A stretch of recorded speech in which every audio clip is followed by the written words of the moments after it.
Bismillahirrahmanirrahim. Assalamualaikum warahmatullahi wabarakatuh. Alhamdulillah rabbil alamin. Wassalatu wassalamu ala asrofil anbiya'i wal mursalin wa ala alihi wa sahbihi rasulillahi ajma'in. Pertama marilah kita ucapkan puji dan syukur kita kepada Allah Subhanahu wa taala yang mana beliau telah memberikan limpahan rahmat dan karunia-Nya kepada kita semua sehingga kita diberikan kesehatan, umur dan kesempatan untuk dapat hadir di masjid kita, di sekolah kita yang kita cintai ini, yaitu SDIT Asy-Syafiyah Pekanbaru. Salawat dan salam marilah kita ucapkan kepada Nabi besar Muhammad sallallahu alaihi wasallam dengan mengucapkan Allahumma shalli ala sayyidina Muhammad wa ala ali sayyidina Muhammad. Adapun mungkin tujuan utama kita juga berkumpul di sini para guru adalah untuk akan mendengarkan penyampaian materi dari rekan kita Ustaz Endo, dan untuk itu sebelumnya yang saya hormati Kepala Sekolah SDIT Asy-Syafiyah Pekanbaru, Bunda Selvi Nasma Syari SPD MPD, dan yang saya hormati juga tentunya rekan-rekan guru-guru di SDIT Asy-Syafiyah Pekanbaru. Dan untuk itu sebelum kita memulai acara kita pada pagi hari ini, marilah kita ucapkan Bismillah. Bismillahirrahmanirrahim. Baiklah, untuk acara yang pertama yaitu menyanyikan lagu Indonesia Raya bersama-sama. Kepada Bunda Sabrina, silakan.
Baik, terima kasih kepada rekan guru, dipersilakan dulu. Baik, acara selanjutnya yaitu kata sambutan dari Kepala Sekolah SDIT Asy-Syafiyah kepada Bunda Selvi Nasma Syari SPD MPD, dipersilakan.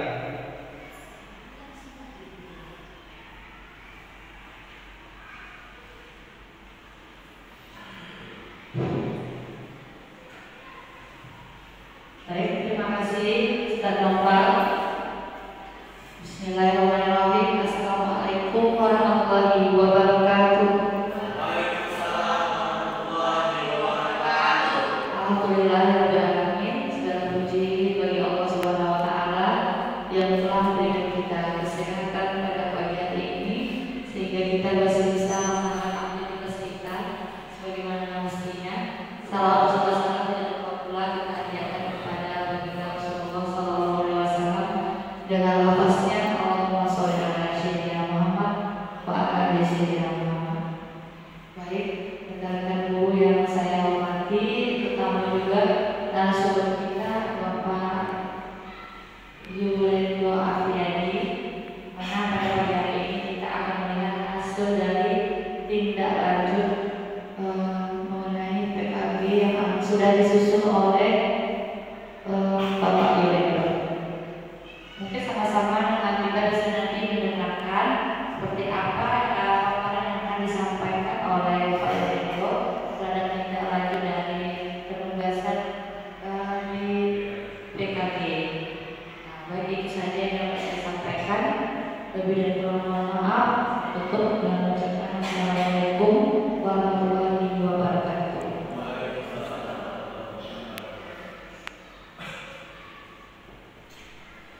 Terima kasih kepada Bunda Selvi Desma Syarif PDPD yang telah memberikan kata sambutan, dan berikutnya yaitu kata sambutan dari Ketua Kelompok Belajar kita yaitu Ustadz Widodo. Kepada Ustadz Widodo dipersilakan.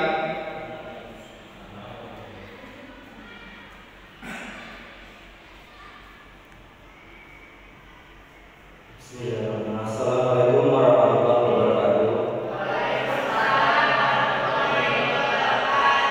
Puji syukur atas kehadiran Allah Subhanahu wa Ta'ala karena rahmatnya kita dapat berkumpul hari ini. Salawat dan salam kita sampaikan kepada Nabi Muhammad SAW. Allahumma shalli ala sayyidina Muhammad. Yang terhormat Kepala FIP Syariah terbaru Ibu Selvi Desma Syarif PDPD, yang terhormat rekan-rekan guru FIP Syariah serta fasilitator materi kita Ustadz Yulendo Afriyadi. Semoga kegiatan kita hari ini berlangsung dengan lancar dan dapat diaplikasikan apa yang Ustadz Yulendo sampaikan hari ini. Mungkin itu saja yang dapat saya sampaikan. Lebih dari kurang saya mohon maaf. Assalamualaikum warahmatullahi wabarakatuh.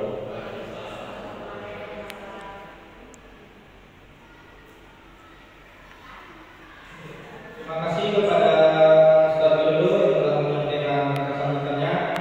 Dan berikutnya yaitu penyampaian materi dari Ustadz Widodo. Semoga apa yang disampaikan beliau ini dapat meningkatkan kualitas guru kita dan juga tentunya meningkatkan profesionalitas kita sebagai guru, dan mudah-mudahan bisa kita terapkan apa yang disampaikan beliau. Kepada Ustadz Widodo, silakan.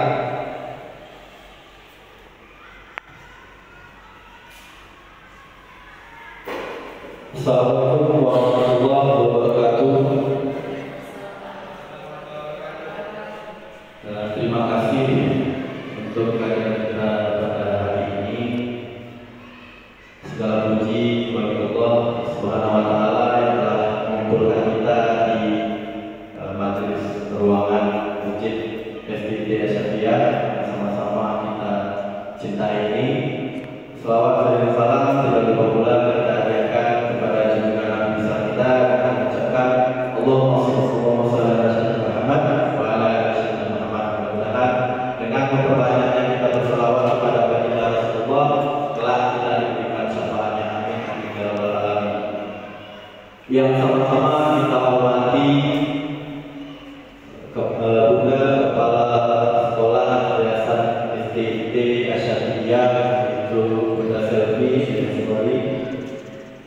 dan juga para guru-guru yang sama-sama kita hormati yang senantiasa sudah mau meluangkan waktunya, dan terima kasih juga untuk sekolah yang sudah memfasilitasi kita sehingga acara ini dapat berjalan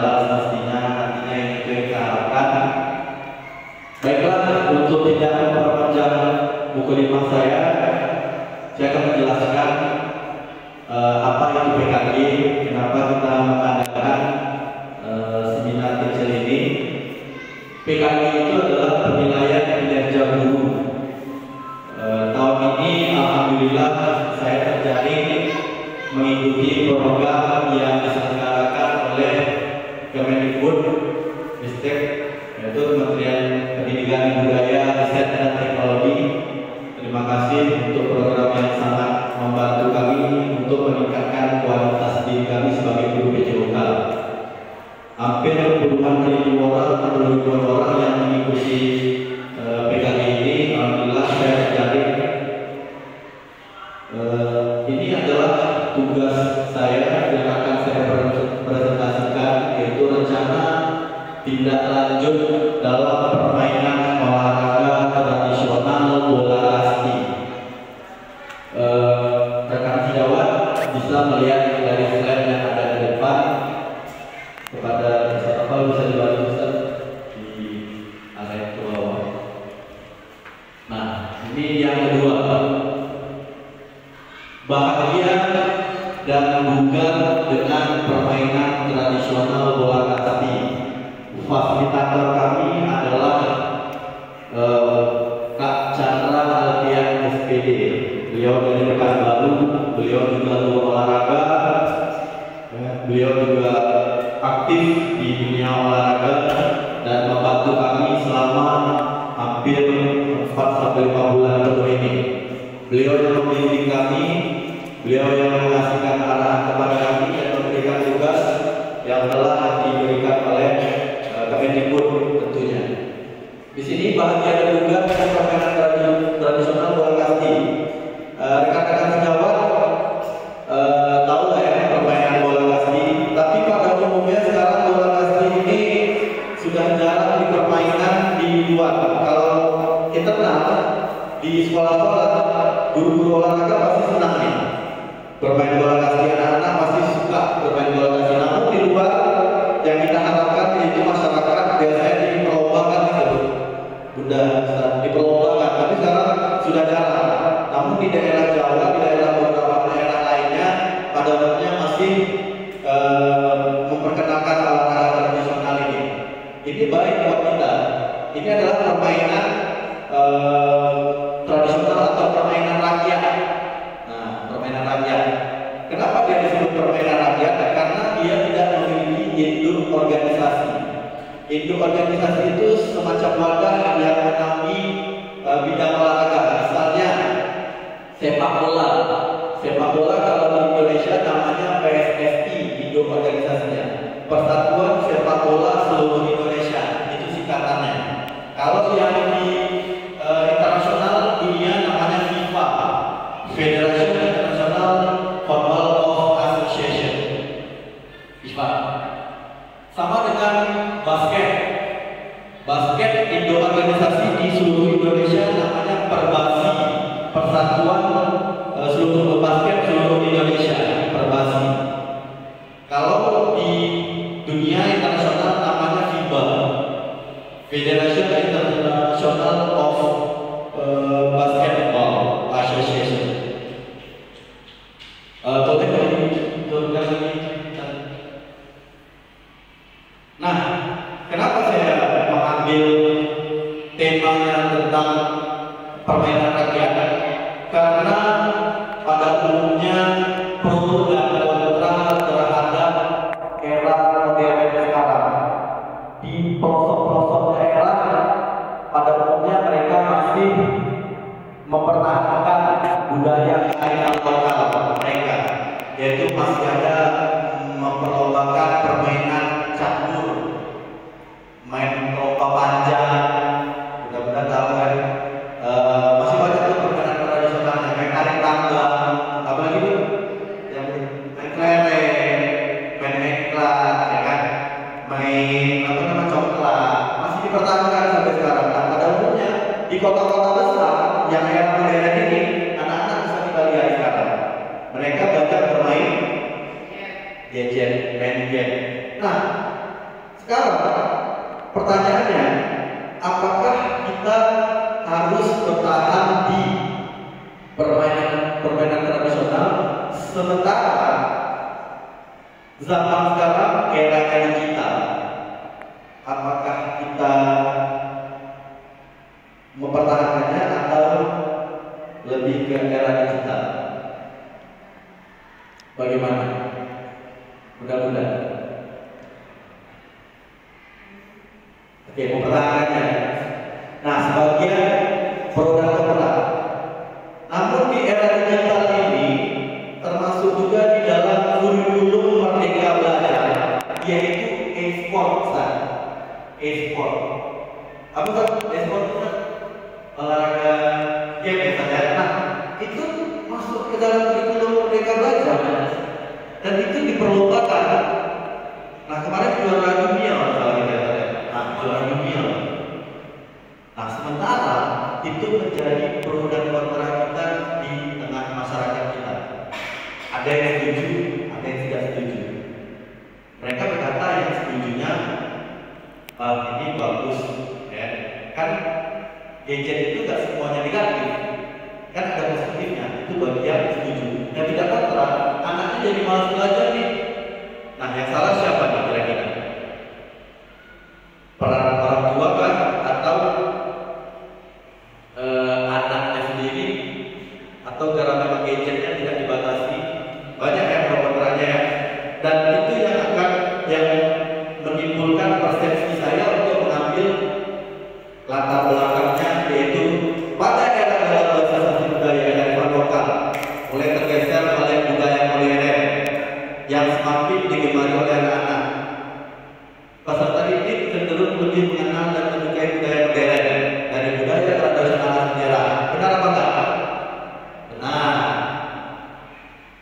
Apakah budaya asing itu tidak perlu kita adopsi? Bagaimana Ustaz? Ada yang perlu, ada yang tidak. Dan terutama pada permainan tradisional banyak dari peserta didik yang tidak mengetahuinya, ya kan? Anak-anak sekarang banyak tidak mengetahui tentang apa itu permainan tradisional. Ustaz, kalau permainan bagian itu gimana Ustaz? Main terompah panjang itu gimana Ustaz? Nah, kemarin di sekolah yang tetangga kita, guru-gurunya mempermainkan olahraga bola kaki sama-sama. Habis itu di video ini dijadikan bahan pembelajaran, dan itu salah satu P5 juga, termasuk ke dalam P5. P5 itu proyek penguatan profil pelajar Pancasila.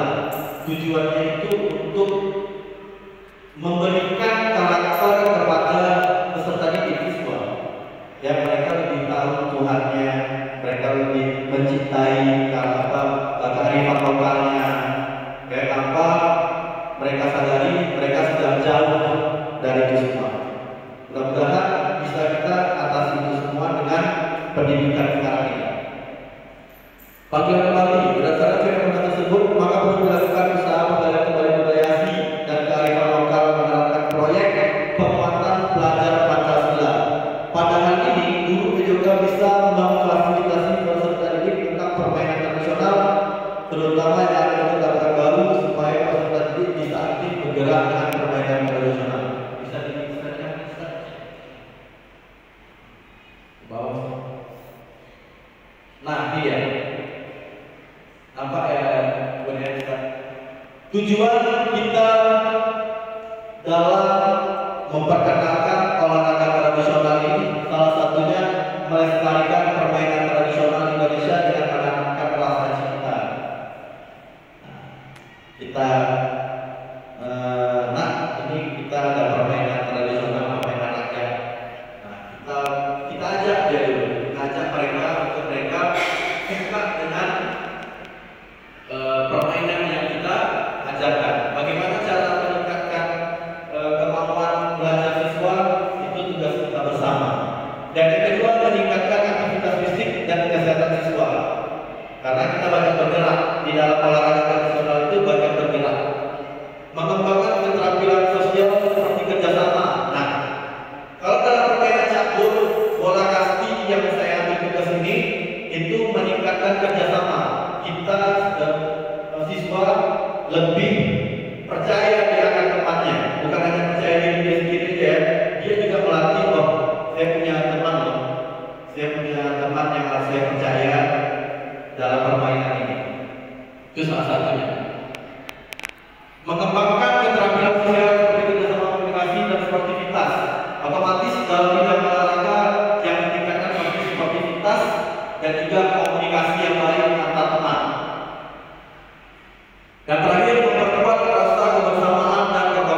Ini capaian langkah-langkah dan hasil yang diharapkan untuk yang tujuan.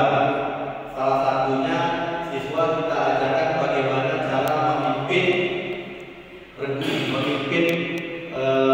teman-temannya sebagai pemimpin, meningkatkan gerak.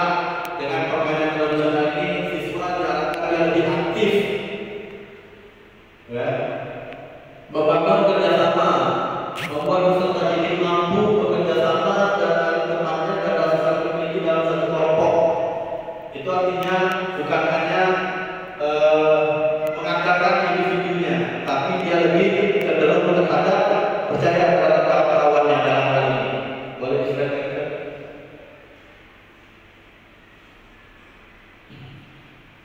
Nah, ini dia P5. P5 ini struktur program dan mitra dalam komunitas belajar. Dalam kegiatan permainan tradisional ini bisa diadakan dalam kegiatan P5. Temanya tentang kearifan lokal. Kegiatan ini dapat melibatkan dari kelas 2, kelas 4, dan kelas 5. Waktu pelaksanaan pada semester 1, jika program ini berkelanjutan maka kegiatan dapat juga diimplementasikan atau dilaksanakan dalam kegiatan memperingati Hari Pendidikan Nasional yang dilakukan oleh wakil sekolah, baik di sekolah itu sendiri maupun di lingkungan masyarakat, serta bisa dilakukan pada saat dari pembelajaran yaitu kelas meeting, dan kegiatan ini membutuhkan kolaborasi kearifan lokal. Sampai di sini ada pertanyaan, Ustaz, terhadap P5 ini atau ada pertanyaan tentang P5? Ada? Ya, P5 ini tujuannya memang untuk siswa itu lebih mempertahankan kearifan lokalnya, menanamkan karakter mereka yang percaya diri, yang mandiri, yang kreatif. Mereka memiliki karakter individu yang berkualitas tentunya. Boleh nih. Nah, ini dia pernyataan tentang kapasitas yang dimiliki kelas dan sekolah. Kita punya aset manusia. Aset manusia itu SDM. Kita memiliki di sini memiliki guru-guru yang sangat berkualitas. Itu salah satu penunjang agar tercapai P5 dan juga proses pembelajaran yang baik tentunya untuk siswa kita.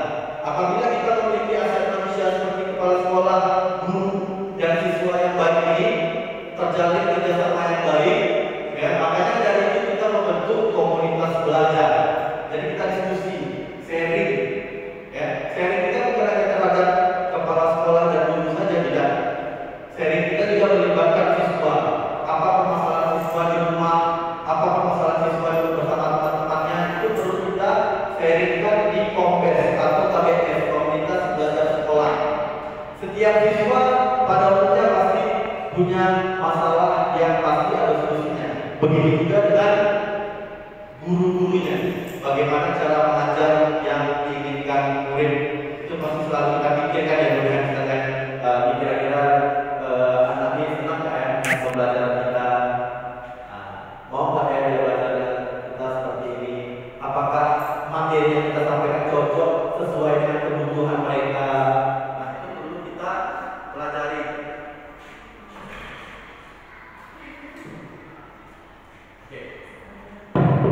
Oke, lanjut ke aset fisik.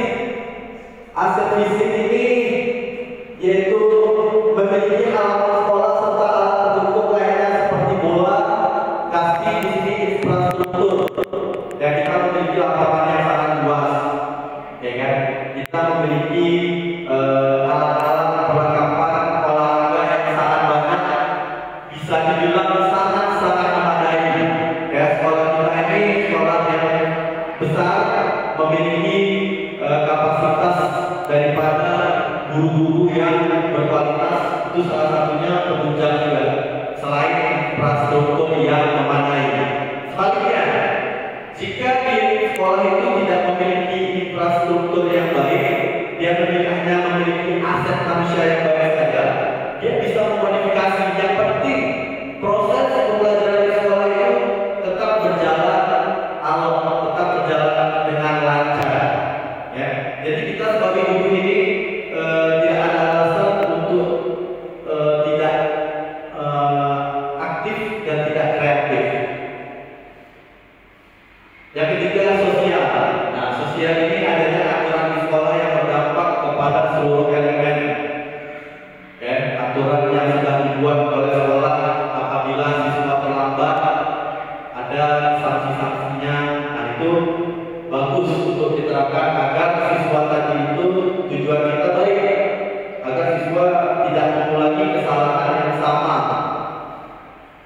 Yang keempat, lingkungan.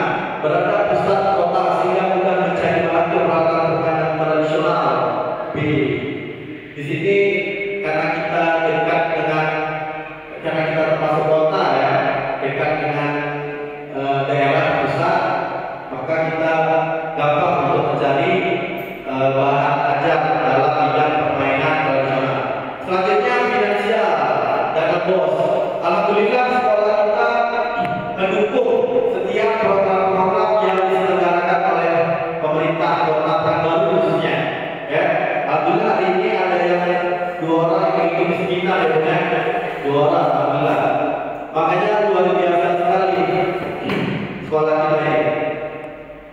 Tujuannya apa? Meningkatkan kualitas yang ada pada guru, mengembangkan kualitas. Ada program-program dari Kemendikbud, ikuti. Ada program-program dari sekolah, ikuti. Apapun programnya dari Kota Pekanbaru, ikuti.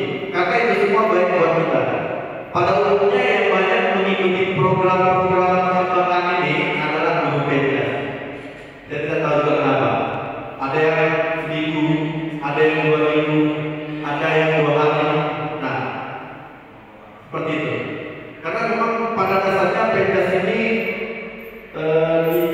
dibutuhkan dalam bidang kesehatan, ya, di dalam bidang olahraga gitu. Tanpa terkecuali dan tergantung apakah aktif dari KKG-nya, kelompok kerja gurunya. Biasanya kalau di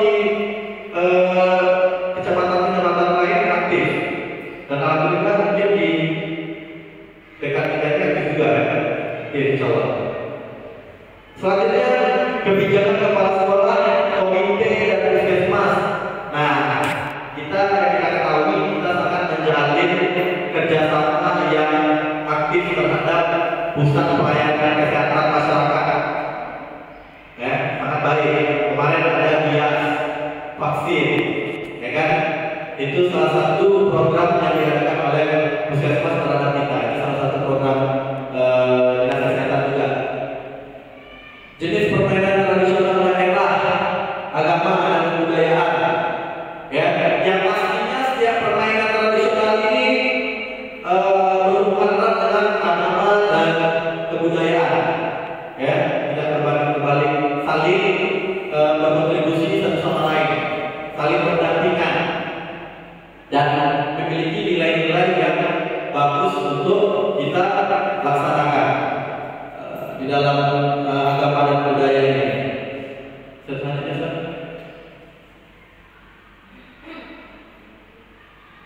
nah ini dia rencana evaluasi, observasi, mengamati antusiasme dan keterlibatan siswa dalam kegiatan. Kita mengevaluasi sampai di mana keaktifan siswa, sampai di mana kemampuan siswa. Apakah mereka antusias dengan permainan yang kita ajarkan atau mereka hanya sekedar mengikuti saja untuk mendapatkan nilai. Itu kita bisa melihatnya, kita bisa mengevaluasinya dengan baik di dalam observasi. Rubrik penilaian oleh guru PJOK dan guru kelas.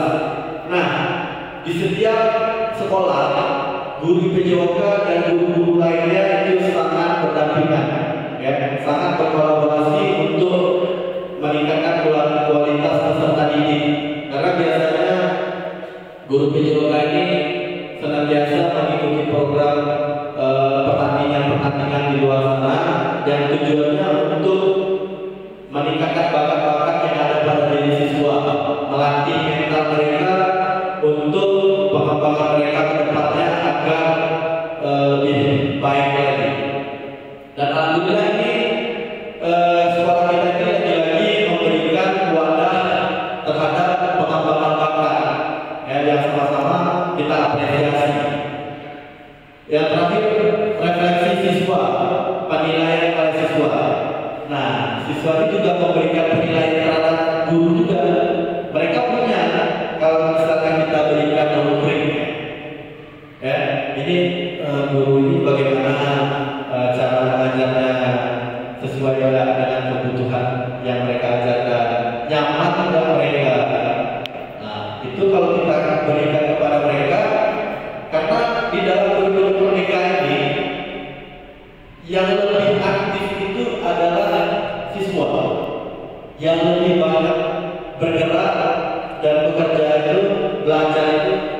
siswa.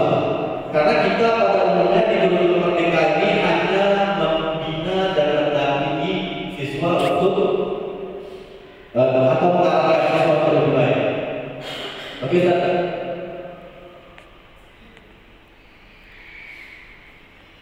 Nah, ini dia. Kemungkinan tantangan pengelolaan waktu, jadwal yang padat dalam kegiatan pergantian pendidikan, faktor alam, ini adalah tantangan-tantangan yang kita hadapi saat kita melaksanakan permainan tradisional. Entahlah cuaca, saat kita mau main tiba-tiba hujan. Nah, ini kan tantangan juga ya. Motivasi ini bisa membuat semangat mereka menggebu-gebu atau justru bahkan mengendorkan semangat siswa. Itu tergantung kita terhadap siswa kita. Manajemen tim, perbedaan kemampuan dalam gig, strategi dan taktik, evaluasi dan umpan balik. Nah, setiap kita mengajar, kita perlu umpan balik dari siswa. Tanya jawab, apakah hari ini mereka mengerti, memahami apa yang kita ajarkan, seperti itu. Keterlibatan orang tua. Nah, keterlibatan orang tua ini perlu kita komunikasikan dengan baik. Sekarang kita punya gadget, kita punya grup, kita bisa mendiskusikan permasalahan yang dialami oleh siswa. Nah, ada juga yang kadang siswanya bermasalah, yang dalam kategori dia agak sedikit nakal, tapi orang tuanya kadang tidak setuju dengan kenakalannya. Istilah itu kita memberitahukan kepada orang tua ibu, anak ibu di sekolah lain. Oh, seperti ini. Nah, kadang justru ada tuh orang tua yang membela, ya kan? Nah, itu masalah. Makanya kita bentuk KPS ini, bagaimana cara menyelesaikan masalah tersebut. Itulah kenapa komunitas belajar sekolah ini dibentuk sebagai wadah kita untuk sharing. Jadi sharing itu bukan hanya sekedar ke guru-guru saja, tidak, ke kepala sekolah sharing. Makanya di sekolah-sekolah lain kadang 1 bulan sekali mereka sharing apa aja masalah-masalah yang mereka hadapi. Kadang 2 bulan sekali. Itulah gunanya KPS. Boleh di Nah, thank you. Inilah teman-teman saya, rekan-rekan saya yang di PKG yang mengikuti kelas 15 gelombang kedua. Awalnya saya mengikuti JGP itu karena JGP saya tidak lulus di tes wawancara, dan pada akhirnya saya mengikuti PKG. Dan yang di tengah itu Kak Chandra, ya, beliau guru olahraga. Pada umumnya di sini semuanya guru olahraga. Ini yang kemarin kami bertemu sekitar 7 hari sepekan. Dan alhamdulillah banyak ilmu-ilmu yang kami dapatkan di sana. Ya, belajar diskusi, sharing permasalahan siswa yang apa saja, modul acara yang baru yang sesuai dengan kebutuhan siswa, sana dipelajari. Oke, selanjutnya kita boleh mengadakan diskusi tanya jawab bagi guru-guru yang ingin bertanya tentang materi kita tadi, tentang masalah permainan tradisional, dampak negatif, dampak buruknya. Boleh bertanya atau masalah tentang KPS. Ustaz, silakan bertanya. Ustaz Yusuf. Oke. Bunda Sania. Satu ya. Bunda Serina. Tentang apa saja? Manfaat dari KPS atau segala macam.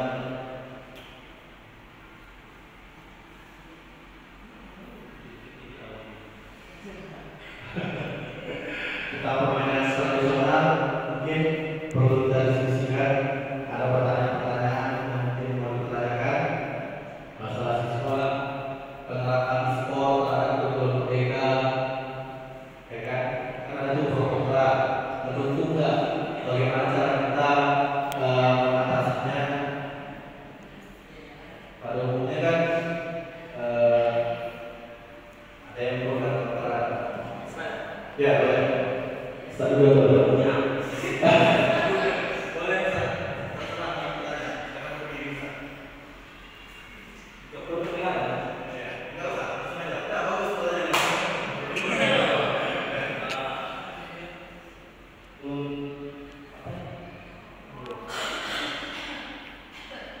Beberapa permainan tradisional kan biasanya dimainkan di luar. Gimana caranya menerapkan permainan itu di sekolah? Jadi bisa melestarikan permainan banyak. Kira-kira apa yang cocok di sekolah dan sering dimainkan oleh anak-anak?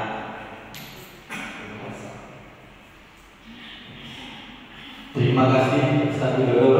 Nanti saya harapkan Ustaz-Ustaz yang lain, mudah-mudahan yang lain juga ada pertanyaan yang bisa kita diskusikan tentang tugas hari ini.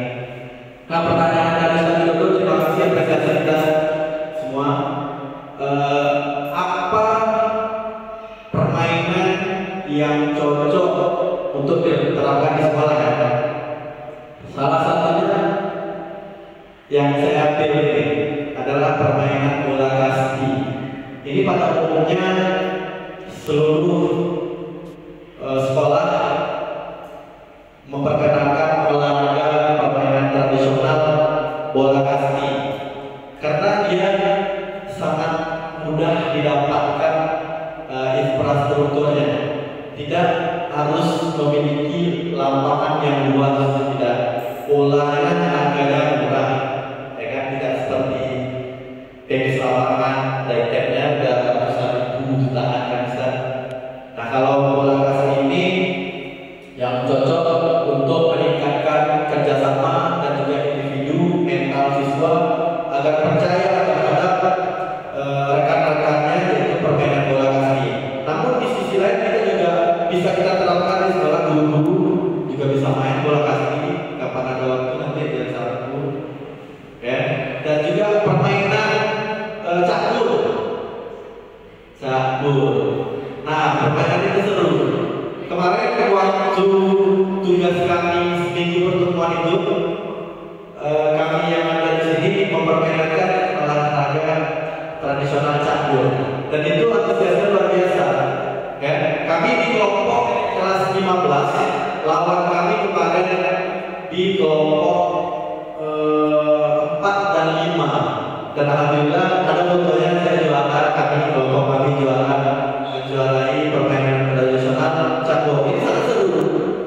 Mungkin kalau kita terapkan di dalam P5, dalam permainan tradisional ini untuk mengedukasi anak-anak, sangat cocok permainan tradisional ini, bola kasti dan juga permainan catur, main kelek juga bisa, dan juga main yang terlalu panjang. Nah, itu kemarin kami main sampai ketawa-tawa. Karena kalau kita main salah ya jatuh dan ketawa, semuanya masih ketawa karena ya begitulah, senang melihat orang nah, ya. Seperti itu Ustaz Widodo. Ustaz yang lain bagaimana? Boleh Ustaz Noval sebagai moderator. Baik, terima kasih Pak Widodo. Saya ingin menyampaikan pendapat saya tentang olahraga tradisional dan olahraga modern saat ini yang bisa kita sebut e-sport. Mungkin yang membuat kenapa olahraga tradisional ini seakan dilupakan, ya. Saya bahkan balik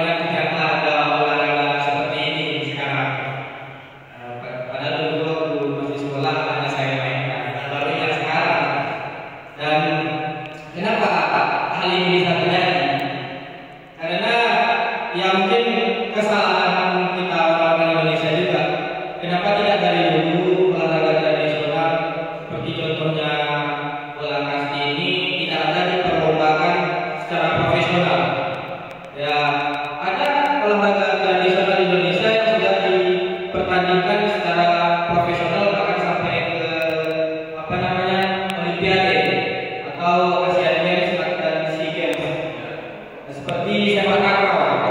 Sepak takraw itu kan olahraga tradisional kita ya, Indonesia. Tapi banyak peminatnya. Karena grassroots-nya juga banyak di setiap gang ada lapangan takraw, ada lapangan voli, ada bapak-bapak main takraw, itu talentnya juga lebih gampang untuk didapatkan. Nah, namun problemnya untuk olahraga yang kita pilih ini pasti ini olahraga yang dilakukan pada hari-hari tertentu. Mungkin kita generasi milenial mungkin ada mungkin yang dekat rumahnya waktu kecil setiap sore main kasti dengan teman-temannya. Tapi kalau sekarang saya yakin sangat sulit untuk mencari anak-anak main kasti di dekat rumahnya dengan teman-temannya. Ya karena itu mindset orang-orang Indonesia sudah menganggap bahwa bola kasti ini ya dimainkan di hari-hari tertentu saja. Misalnya seperti mungkin hari 17 Agustus, hari-hari tertentu lah. Nah, dan juga problemnya perusahaan ini, kenapa olahraga tradisional juga ditinggalkan? Karena olahraga modern saat ini lebih praktis, lebih gampang untuk dimainkan. Kalau olahraga tradisional kita butuh yang namanya alat pasti, dan alat itu nggak banyak orang yang punya.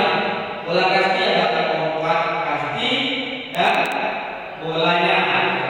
Jangan susah lah. Mungkin untuk mencari kompak kasti dan bola kasti itu adanya hanya di sekolah. Ya. Nah, untuk olahraga modern e-sport, Mobile Legends, PUBG, Free Fire dan sebagainya itulah. Nah, bahkan yang menggunakan media PlayStation itu praktis untuk dimainkan, bisa di mana saja, bisa dimainkan saat waktu sendiri atau berdua dengan teman. Lebih praktis. Orang-orang dimanapun siapapun orang, dimanapun dia berada di negara manapun, yang praktis ini lebih seru untuk dimainkan. Makanya olahraga tradisional ini dilupakan, seakan-akan dilupakan. Seakan-akan minatnya anak-anak, orang-orang muda, bahkan orang-orang yang sudah berumur juga tidak kurang minat untuk memainkan ini. Dan menurut saya juga bagus Ustaz Endo mengangkat bola bola kasti ini. Ya, jadi pertanyaan saya juga adalah bagaimana sih caranya agar bola kasti ini bisa kita kembangkan gitu, bisa diperlombakan, bisa diperkenalkan di seluruh kota, di seluruh provinsi, bahkan mungkin dibuatkan turnamen antar kota, antar desa, antar provinsi. Nah, jadi pertanyaan saya, apakah bisa untuk dibuat seperti sepak takraw dan olahraga lainnya, biar jadi profesional juga lah olahraga tradisional ini. Terima kasih. Masya Allah. Ini kita apresiasi dulu, kita dulu. Oke, terima kasih Ustaz Novel dan juga di sini. Saran yang sangat luar biasa. Kenapa permainan tradisional ini di daerah kota, pusat kota tidak berkembang? Satu, mungkin karena minat yang kurang, ya kan? Yang kedua, pembinaan terhadap kita kurang memperkenalkan. Yang ketiga, kita ini tidak mempunyai rasa tanggung jawab bahwasanya kita punya permainan tradisional, tapi kita lebih mengadopsi kearifan lokal luar. Itu bisa tidak. Dan kenapa kita sebagai pencetus daripada permainan tradisional ini kurang minat kita terhadap permainan tradisional ini? Mungkin seperti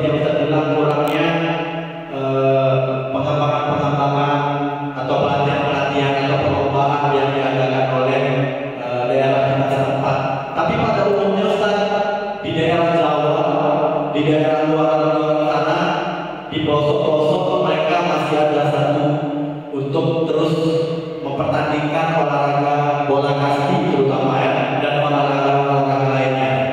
Kenapa kita lebih mencintai yang praktis, istilahnya itu yang instan, ya kan?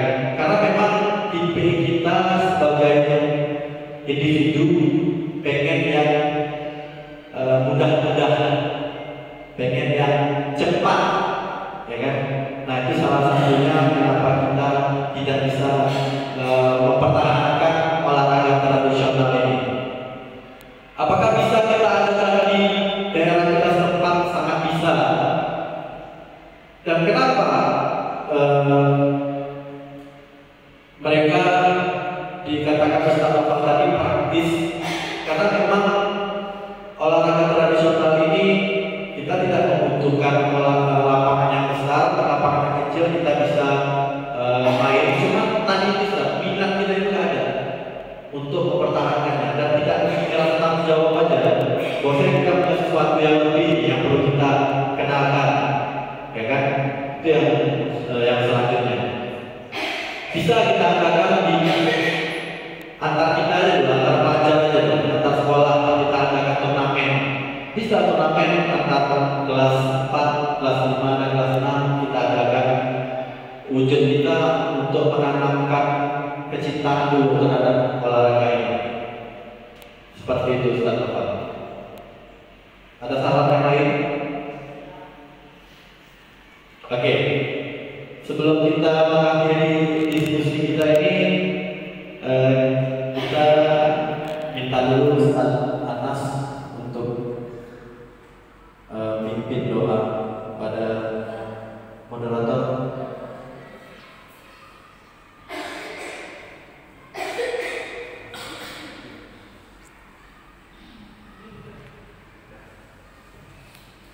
Baik, terima kasih kepada Ustaz Yurendo yang sudah menyampaikan materinya sangat luar biasa ya. Kita mendapatkan wawasan baru tentang baik itu kelompok belajar, kurikulum merdeka maupun olahraga tradisional khususnya bola kasti. Dan untuk itu marilah kita berdoa bersama-sama yang akan dipimpin oleh Ustaz Anas. Ustaz Anas dipersilakan.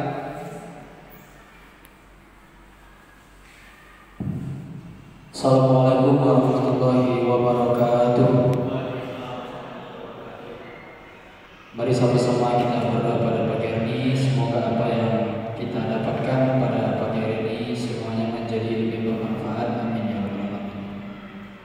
Ala dini wa ala qadri al-Fatihah.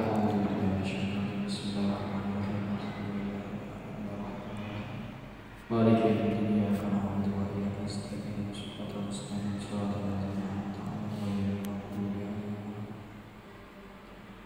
أعوذ بالله من الشيطان الرجيم بسم الله الرحمن الرحيم الحمد لله رب العالمين حمدا يوافي نعمه ويكافي مزيدا يا ربنا لك الحمد كما ينبغي لجلال وجهك الكريم وعظيم سلطانك اللهم صل على سيدنا محمد وعلى آله وأصحابه أجمعين اللهم ربنا ولوالدينا وارحمهم كما ربونا صغارا ولجميع المسلمين